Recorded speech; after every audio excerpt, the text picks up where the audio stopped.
Bonjour à toutes et à tous. Écoutez, je suis ravie de vous accueillir ici à Bordeaux pour cette belle journée, au nom d'Alain Juppé, de tous les élus métropolitains qui sont présents, qui font partie de l'équipe et qui ne sont pas là aujourd'hui, pour cette journée dédiée à la ligne à grande vitesse qui desservira dans moins d'un an Bordeaux et qui nous la placera à 2 heures de Paris. Je voudrais remercier évidemment l'ensemble du réseau des entreprises qui a accepté de dégager du temps aujourd'hui pour participer à cette journée. C'est un moment important d'échange et de travail que nous allons pouvoir avoir entre nous et comme l'a très bien dit Jean-Bernard Gilles, avec une restitution des groupes de travail en fin de journée et nous en sommes sûrs plein de propositions intéressantes. Je voudrais remercier tout particulièrement le président de la SNCF, Guillaume Pepy, qui me fait l'amitié d'être présent toute la journée. Merci, Monsieur le Président. J'aurais tendance à dire aussi combien, dans ces temps un peu troublés, on apprécie doublement la présence du président de la SNCF à nos côtés aujourd'hui.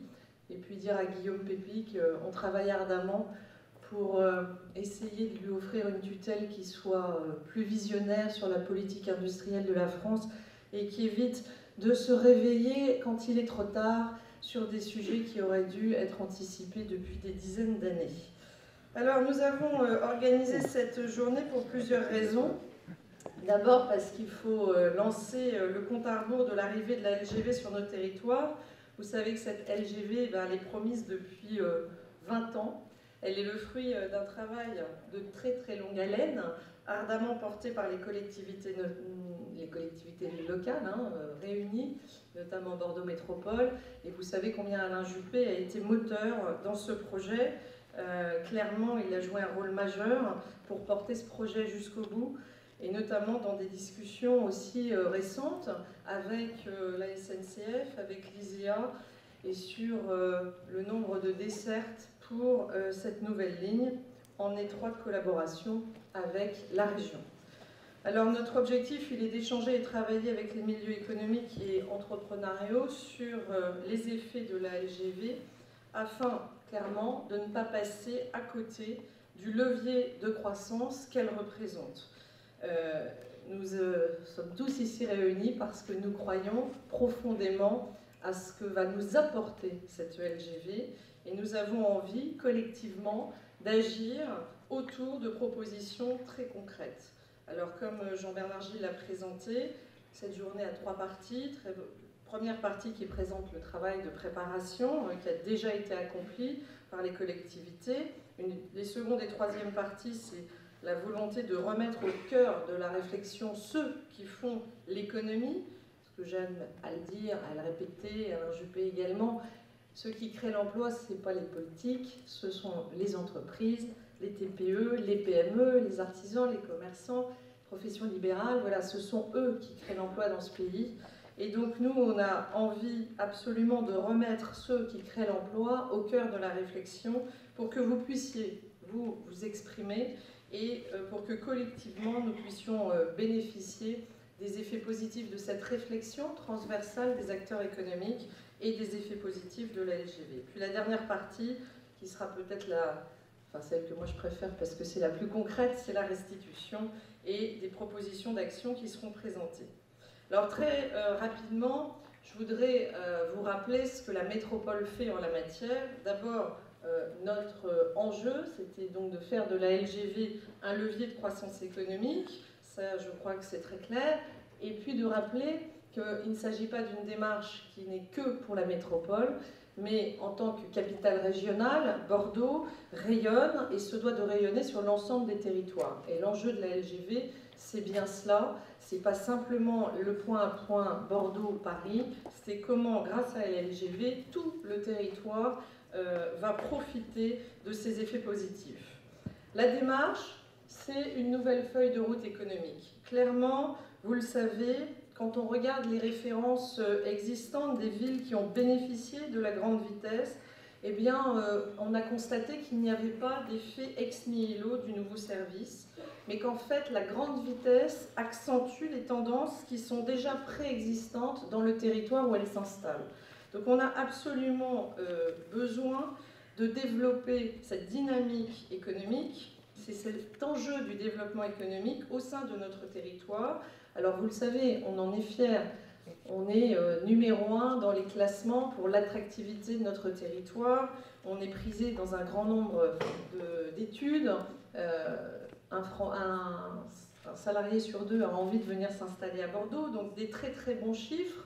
On a une attractivité résidentielle qui est remarquable, on a une attractivité touristique, cher Stéphane Delot, tu en reparleras, qui est remarquable, une attractivité donc démographique qui ne se dément pas, qui est un point crucial. Mais notre ambition maintenant, c'est de se doter d'une feuille de route économique musclée pour faire face à ce qui est notre objectif collectif, c'est-à-dire de créer 100 000 emplois nouveaux d'ici à 2030, pour faire face justement aux besoins induits par les nouveaux arrivants, les familles que nous allons accueillir sur notre territoire, et puis pour que cette volonté d'implantation, elle soit durable, elle soit pérenne, et qu'elle ne participe évidemment pas d'une paupérisation de la ville, mais au contraire d'une très grande accélération dans son développement économique. Alors le contexte, c'est, je viens de le dire, une métropole attractive. L'identité économique de la métropole bordelaise est à accroître et confirmer. On est tout à fait heureux de ces bons chiffres, on est heureux de cette croissance démographique, mais on sent bien qu'il va falloir passer une nouvelle étape et entrer, je dirais, dans une nouvelle échelle. Et donc la LGV, en plaçant Bordeaux et Paris à 2 heures, c'est clairement une opportunité de nouvelle organisation du travail, de territoires partenaires, je viens de le dire, c'est pas qu'un projet métropolitain, c'est une facilité de gérer un saut d'échelle pour la métropolisation. Et puis, au-delà de ça, c'est la préfiguration de cette réforme territoriale qui a fait de la Nouvelle-Aquitaine la plus grande région de France en kilomètres carrés. Et donc, au fond, ce projet s'inscrit dans une dynamique économique métropolitaine, mais également économique régionale. Donc l'intérêt de monter en puissance sur l'attractivité économique de Bordeaux Métropole rejaillira mécaniquement sur l'ensemble des territoires partenaires et de la Nouvelle-Aquitaine. Et vous le savez, elle a vocation à en être le poumon économique, à en être la locomotive, pour reprendre le thème de la journée, mais elle n'est pas là pour écraser les territoires, bien au contraire. 20% des emplois de la métropole sont occupés aujourd'hui par des personnes habitant à l'extérieur de la métropole, et donc on voit bien que cet enjeu est un enjeu qui dépasse les frontières juridiques des 28 communes de la métropole. Notre volonté, elle est clairement de conjuguer attractivité résidentielle et attractivité économique, avec ce qui nous est si précieux et qui fait que autant de personnes ont envie de s'installer ici à Bordeaux, ce qui est notre qualité de vie. On y est extrêmement attaché, ça va être ça notre enjeu principal. C'est évidemment une métropole qui ne recule pas, qui est en croissance, c'est essentiel, mais pas au détriment de la qualité de vie de ses habitants.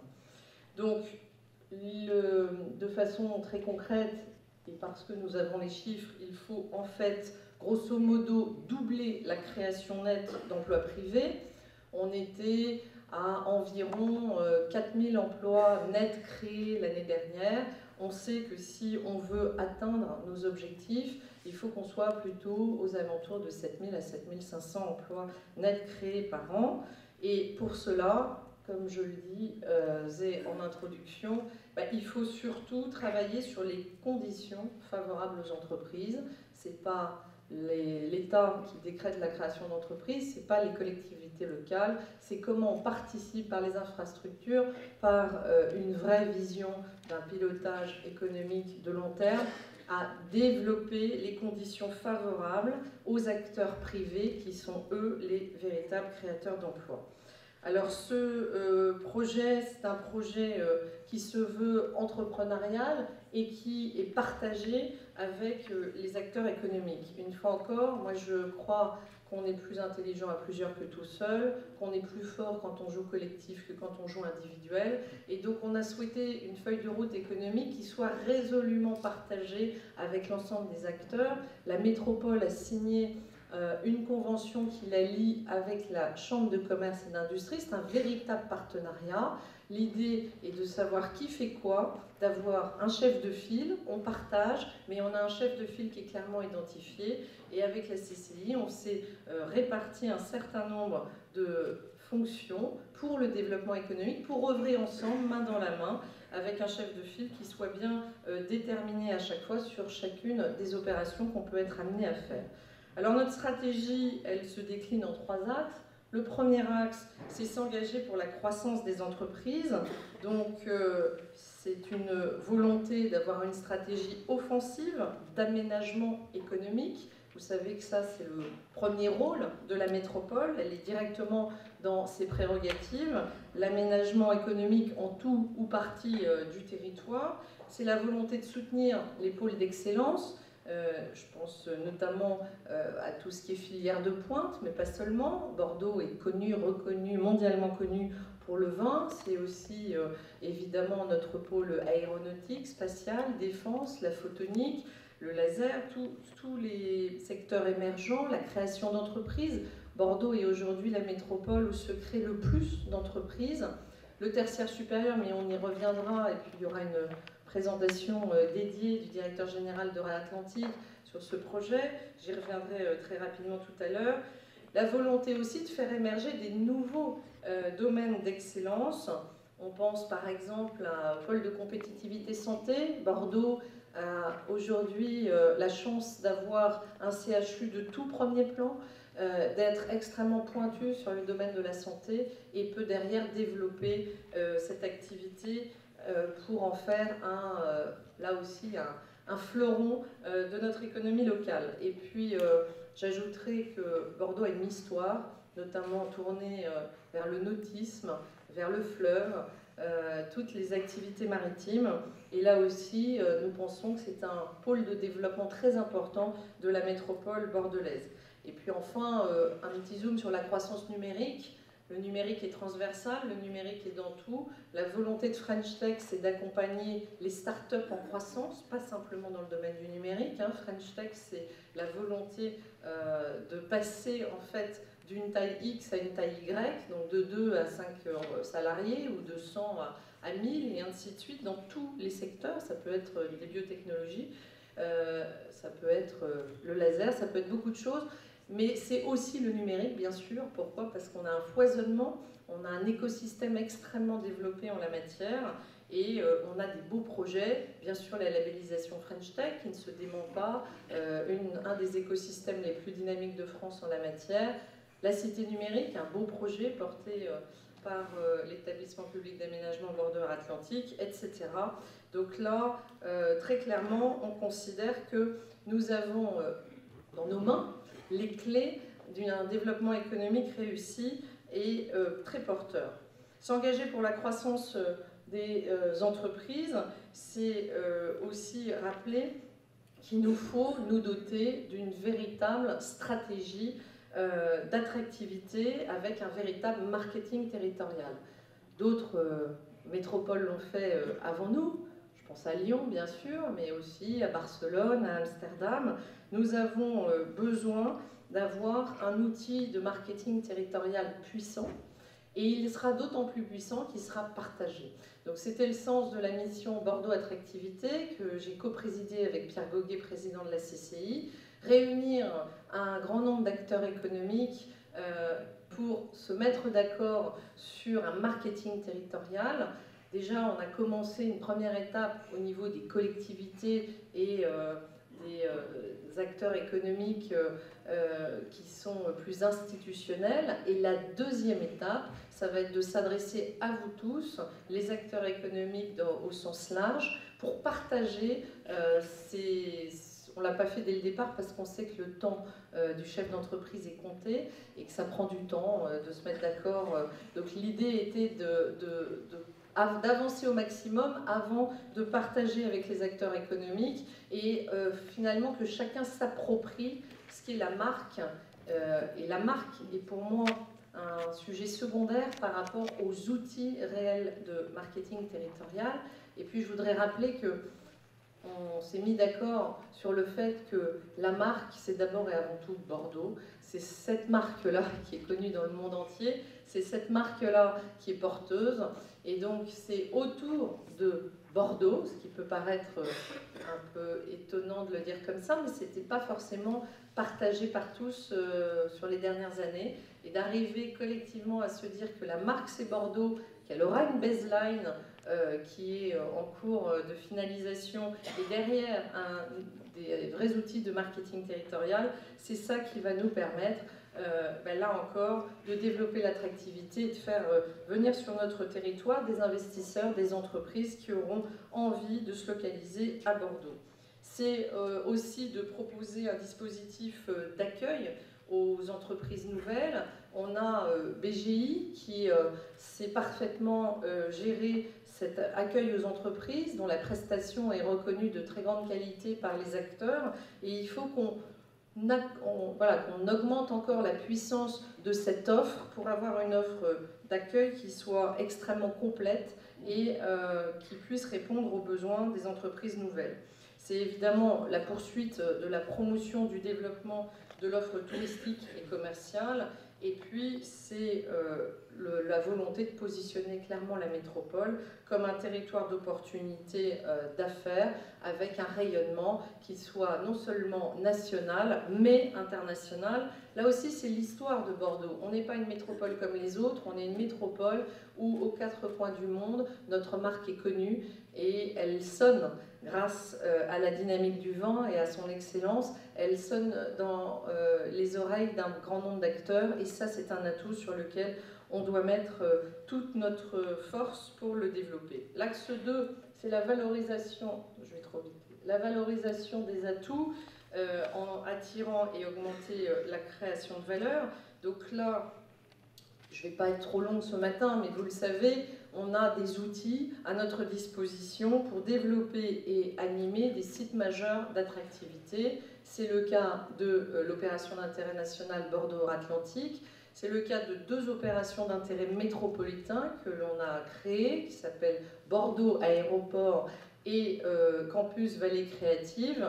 Ce sont des outils pour essayer à grande échelle d'avoir un aménagement qui anticipe les besoins des entreprises, un foncier qui soit disponible pour réduire les délais. Aujourd'hui, on travaille en partenariat suite au pacte que nous avons signé en juillet dernier avec Manuel Valls à Lyon, un pacte qui liait donc la métropole et l'État. Eh bien, nous avons la volonté de travailler avec les services de l'État à une amélioration des délais et des contraintes, notamment environnementales. Vous savez qu'on est dans une magnifique région, mais que malheureusement, beaucoup des zones qui sont disponibles sont des zones humides, avec des contraintes fortes en termes environnementaux. Et là, nous avons la volonté de travailler main dans la main avec l'État pour accélérer au maximum la prise en compte de ces contraintes, mais à grande échelle, ce qui ne s'est jamais vu, ce qui est une première, que nous avons mis dans ce pacte État-métropole comme une particularité pour la métropole bordelaise, et nous y travaillons. Nous avons commencé d'hier avec le préfet une réunion dédiée à tout ce que nous pourrons mettre en œuvre pour que, quand un acteur économique, puisque c'est bien ça le sujet, a envie de s'installer sur la métropole bordelaise, il n'ait pas des délais très longs pour finalement obtenir le foncier dont il aurait besoin. Donner sa place à l'économie dans les projets urbains, c'est un point essentiel. Ça, quelque chose qu'on a mis en œuvre directement dans le cadre de l'organisation même de la métropole, une réorganisation des services pilotée par Hugues de Malessis, la direction valorisation du territoire et la synthèse de l'aménagement économique, de l'aménagement urbain et du développement économique. Je crois que ça, c'est fondamental. Cette nouvelle organisation, elle préfigure en fait ce qu'est notre feuille de route et ce qu'est notre stratégie. C'est qu'on ne fait pas de l'aménagement urbain d'un côté et du développement économique de l'autre, on fait les deux en même temps. Vous le savez, les nouveaux quartiers de Bordeaux sont tous des quartiers qui veulent la mixité, qui allient l'emploi avec le logement et avec des infrastructures et comment faciliter notamment des écoles, des crèches dédiées aux nouveaux habitants. Et puis, nous avons aussi une volonté de ne pas oublier les quartiers défavorisés en soutenant l'activité économique dans ces quartiers avec des opérations bien spécifiques. Rapidement sur l'axe 3, il s'agit d'animer le partenariat avec les différentes échelles territoriales. Donc j'en ai parlé tout à l'heure. Excusez-moi parce que il y a un petit bug. Bon, c'est pas très grave. D'animer un partenariat avec les différentes échelles territoriales.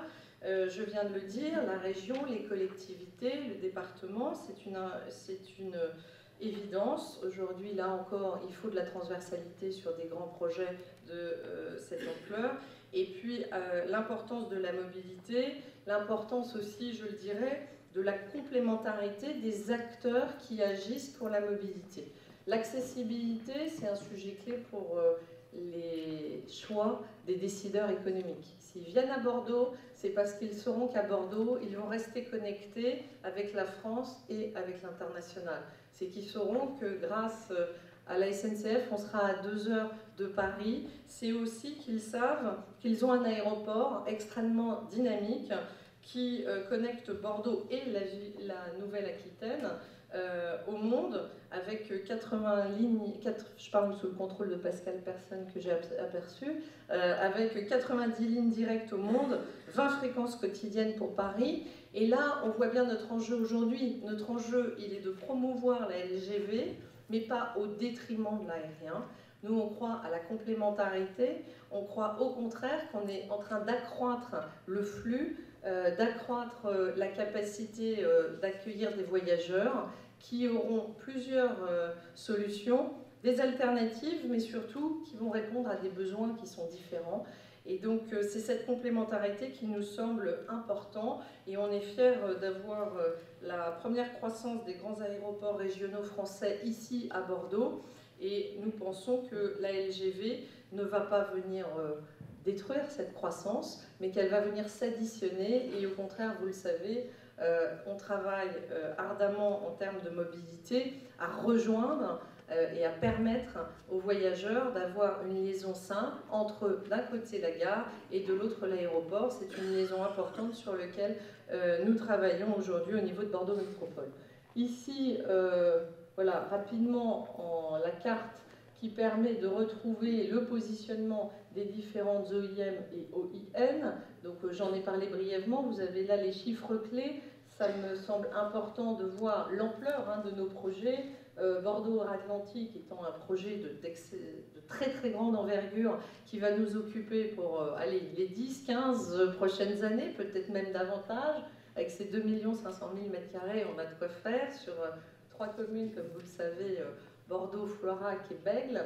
L'OIM Bordeaux Aéroport, j'en ai parlé, avec un vrai pôle d'excellence autour de l'aéronautique, du spatial et de la défense. L'OIM Campus Vallée Créative, autour du campus, du CHU, et bien évidemment la volonté de ne pas avoir de segmentation. Tout ça doit travailler ensemble.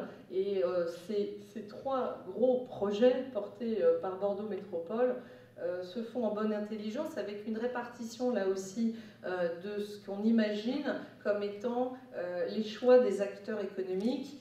Ceux qui vont se positionner à Bordeaux-Atlantique ne seront pas les mêmes que ceux qui voudront aller à côté de Mérignac et de l'aéroport. Et c'est bien cette complémentarité d'offres qui va faire la force de Bordeaux demain. Et puis je l'ai dit rapidement, c'est le souhait de travailler sur toutes les liaisons, la mobilité étant cruciale à Bordeaux. Et donc le tramway Bordeaux Aéroport, qui est une décision qui, comme vous le savez, va prendre un tout petit peu de temps dans sa mise en œuvre, mais qui est actée, qui va permettre d'avoir une liaison directe avec le centre-ville de Bordeaux.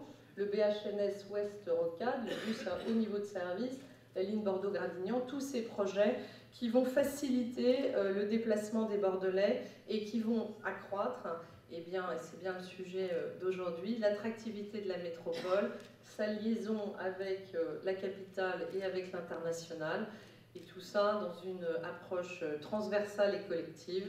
Voilà ce que je pouvais vous dire ce matin sur l'ambition portée par la métropole en termes économiques.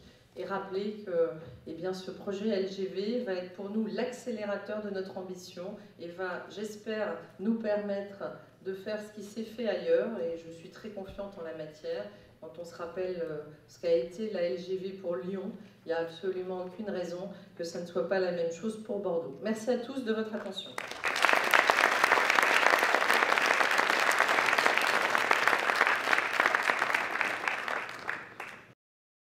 Alors, d'abord, je voudrais remercier les acteurs économiques, les entreprises d'avoir participé à ces travaux. Je crois que c'est la richesse de ce qu'on est en train de faire, c'est cette transversalité et le fait que ce soit participatif. Alors, j'ai pris des notes un peu rapides là, sur les comptes rendus d'atelier. La première des choses, c'est de vous dire que ça me fait plaisir parce que dans les suggestions, il y a quand même pas mal de choses qui sont intégrées à notre feuille de route et sur lesquelles on travaille déjà. Le petit bémol, c'est que visiblement on a un petit peu de travail pour le faire savoir, puisque d'ailleurs il y avait un des derniers points du dernier atelier qui était communiqué davantage, c'est d'ailleurs le sens de cette journée, c'est de partager le même niveau d'information sur ce qui va se passer dans les prochains mois et avec l'arrivée de la LGV, et puis sur ce que l'on fait justement pour préparer cette LGV. Visiblement il y a des choses que l'on fait mais que tout le monde ne sait pas encore. Alors, le premier point du premier atelier, c'était rendre visibles les emplois et les entreprises qui recrutent. Alors là, je vous invite à regarder l'opération qu'on mène chaque année maintenant, qui s'appelle le palmarès des entreprises qui recrutent. Pardon Jean-Bernard, on le fait en collaboration avec la Tribune. On fait d'autres choses avec Sud-Ouest.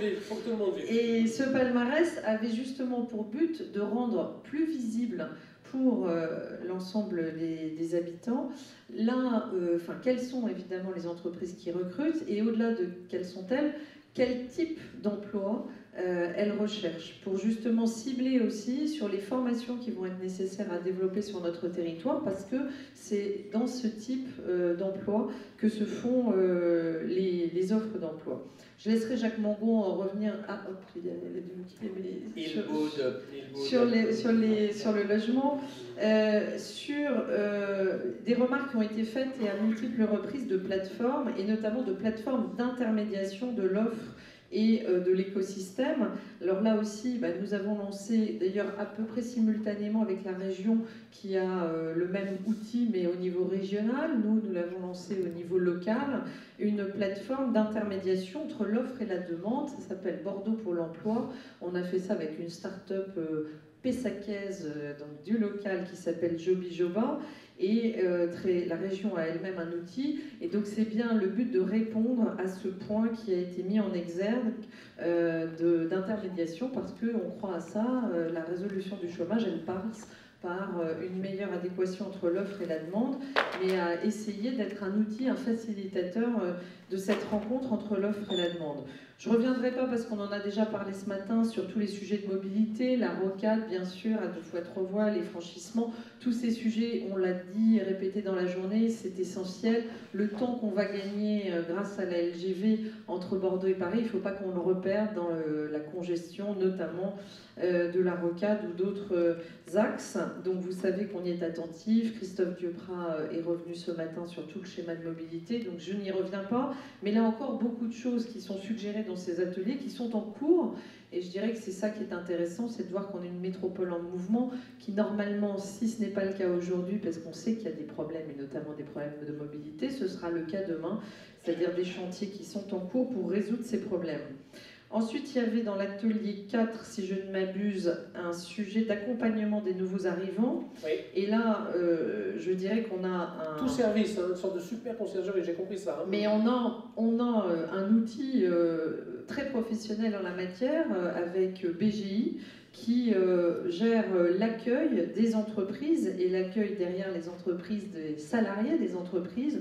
Et donc on veut au contraire renforcer la qualité de cette prestation qui est déjà reconnue sur le territoire comme de haute qualité dans une transversalité. C'est ça qui est souhaité effectivement, puisque l'accueil, ça passe par le logement, ça passe par l'école, ça passe par tous les services associés que des nouveaux habitants sont en droit d'attendre de notre métropole.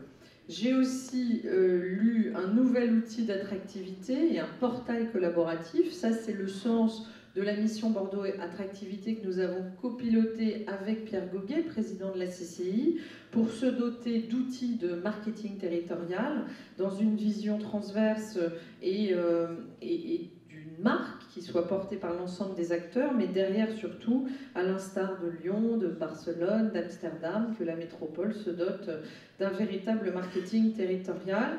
Pareil, il y avait un point sur l'attractivité internationale, ça fait aussi partie de la feuille de route de la mission Bordeaux Attractivité, ça fait aussi partie de la convention qui lie la métropole à la CCI, et c'est la CCI qui est chef de file en l'occurrence sur cette partie-là, et récemment nous avons mis en œuvre un agenda international pour justement être en transversal sur tous les flux qui soient entrants ou sortants liés à l'international, et pour associer le plus d'acteurs possible à ce qui se passe sur notre territoire. Je pense à des délégations qu'on peut recevoir qui nous viennent des 4 coins du monde, et donc à partager ça et à ce que chacun et chaque acteur économique, y compris une toute petite entreprise, puisse se dire bah tiens, l'ambassadeur de Chine est en ce moment à Bordeaux, et qui puisse rencontrer plusieurs collectivités, plusieurs acteurs, voire plusieurs entreprises.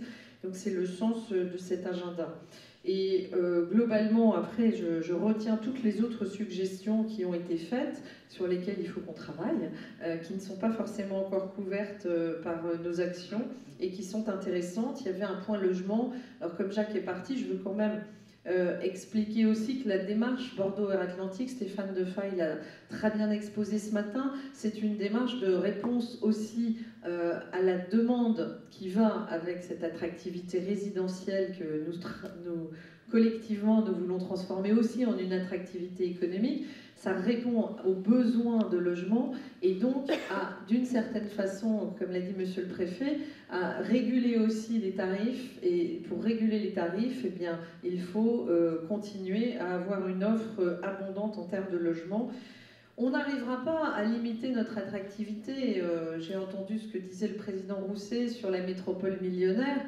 Bon, peut-être que le vocabulaire ou la façon dont ça a été dit ne vous convenait pas, mais c'est vrai que ça a fait peur. Mais la réalité des chiffres est là. Et ça, il faut bien qu'on le prenne en considération, c'est-à-dire qu'on accueille tous les ans des nouveaux habitants. Et c'est ainsi qu'on a dimensionné les besoins en termes économiques de création d'emplois sur le territoire. C'est plus 100 000 emplois à créer d'ici 2030 pour faire face à cette attractivité. Je reprends les chiffres de ce matin, 7 500 par an au lieu d'un rythme de 3 à 4 000 aujourd'hui. Hein, c'est exactement ça. Alors on est en progression, donc on était même à 4 500 créations nettes d'emplois l'année dernière. Et donc il faudrait passer à 7 500 en rythme de croisière. Pour exactement remplir nos objectifs d'une métropole où il fait bon vivre. C'est notre force. Il faut qu'on la garde, tout en accueillant des nouveaux habitants. Et une métropole qui va bien, c'est une métropole en croissance et qui est dynamique. Là-dessus, comme vous le savez, les collectivités ont travaillé ensemble, et je crois que c'est aussi la réussite de ces grands projets. C'est le succès de cette LGV dont on se félicite aujourd'hui. Maintenant, quand on parle de l'avenir, moi, j'ai tendance à dire qu'il faut quand même être pragmatique. On l'a dit, on l'a répété. C'est un projet de 9 milliards d'euros. Il y a des sujets environnementaux qui ne semblent pas totalement réglés, mais il y a surtout, principalement, un sujet financier. Donc c'est vrai qu'il faut avoir de la vision, c'est vrai qu'il faut se projeter sur du long terme, mais on ne peut quand même pas ignorer, dans un pays qui a 2000 milliards de dettes, le fait qu'il y a un moment donné où malheureusement il faut faire des additions, et elles sont un peu douloureuses. Donc Bordeaux... Au point d'y renoncer, Madame Calmette, au point d'y renoncer? Non, on n'est pas dans un renoncement, on est dans du pragmatisme. On accompagne l'idée qu'il faut se projeter et qu'on ne veut pas faire de Bordeaux un cul-de-sac. Donc l'idée de se projeter dans l'avenir en réservant des réserves foncières ou en travaillant sur des études, c'est une bonne chose. Mais moi, j'aurais tendance à dire, enfin, c'est pas que moi, c'est en tout cas la position d'Alain Juppé et de la métropole bordelaise, c'est de dire ok, mais il y a quand même des conditions. La première des conditions, c'est qu'on sort à peine d'un chantier colossal. Donc Guillaume Pépine nous a rappelé les enjeux économiques qui pèse quand même à la fin des fins, tout ça pèse sur les citoyens. Hein. Je rappelle que la variable d'ajustement dans ce pays, c'est l'impôt. Donc je crois qu'on n'a plus envie, sauf... Et la dette. Oui, la dette, mais il y a un moment donné, on ne va pas pouvoir continuer à l'envie à croître ces sujets-là. Donc moi j'aurais tendance à dire déjà, bouclons l'opération Bordeaux-Tours, que les collectivités, je pense notamment à Poitou-Charentes, qui a fait un pas en avant, deux pas en arrière. Alors maintenant, pardon, parce que le président Rousset hérite dans la Nouvelle-Aquitaine de cette partie Charente-Maritime aussi, Charente-Maritime aussi, Madame Calmel. Poitou-Charentes, c'est une ancienne région qui vient... Le département de Charente-Maritime.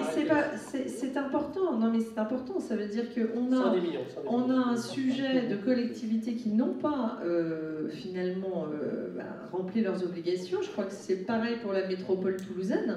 Donc j'aurais tendance à dire, avant de faire des grandes promesses et des grands projets à 9 milliards d'euros, commençons déjà par remplir les obligations, par voir comment cette ligne va essayer quand même malgré tout de trouver une forme de rentabilité. Alors on a bien entendu qu'il y a une partie qui est un don au pays, mais il faut quand même...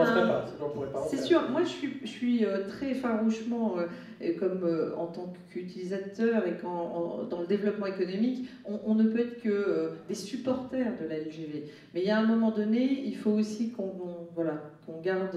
sache raison garder et qu'on n'oublie pas quand même qu'on ne peut pas non plus s'engager aveuglement, sans retour sur investissement, et surtout aujourd'hui, ce qui ne sera peut-être pas le cas demain, puisqu'il y a un groupe de travail auquel nous participons toutes les collectivités, sans aujourd'hui solution de financement. Si on trouve des solutions de financement, j'entends ce que dit le président Rousset sur les investissements d'avenir, mais ils ont exclu les infrastructures, donc à un moment donné, on pourrait se dire que dans un monde idéal, on voudrait que, mais aujourd'hui, on n'a pas les solutions. Peut-être que demain... Toulouse, ils parlent de fonds souverains, là, ils hésitent pas, même type de la créativité est infinie en la matière. Moi, je vois quand même où ça nous a mené et où en est le pays. Donc, il y a un moment donné, je crois qu'il faut quand même faire des choses simples, des additions et des soustractions. Aujourd'hui, on n'a malheureusement pas, je le déplore, je pense que la SNCF préférerait avoir un autre résultat annuel et une autre... Oui, je vais lui laisser la parole, mais je veux dire, voilà, moi, une fois encore, je crois que notre position, elle est claire, c'est bien de regarder l'avenir, mais il y a quelques conditions à remplir avant.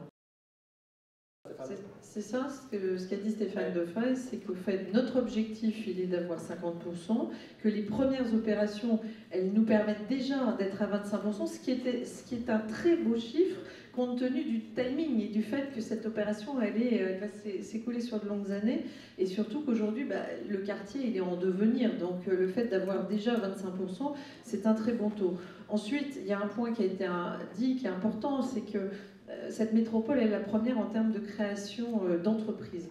Et donc, c'est endogène et exogène, les deux, mon général, comme vient très bien de le dire Pierre Goguet, mais c'est surtout que notre qualité de vie fait qu'aujourd'hui, on attire des entrepreneurs qui avaient le choix, qui auraient pu aller n'importe où pour lancer leur projet d'entreprise et qui vont le faire à Bordeaux.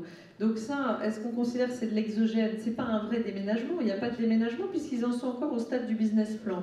Est-ce que ça sera de l'endogène demain? Oui, c'est-à-dire qu'ils arrivent tout seuls ou à 2 ou à 3 et qu'on espère qu'ils passeront le cap, comme l'a dit Alain Rousset tout à l'heure, jusqu'à la licorne. On aimerait que ce soit, en fait, vous parlez tout à l'heure des sièges sociaux et vous étiez un peu dur en disant, parce qu'en fait, tout dépend comment on compte, parce qu'il y a plein d'entreprises qui sont des sièges sociaux. Simplement, là, vous parliez de plus de 1000 salariés. Voilà.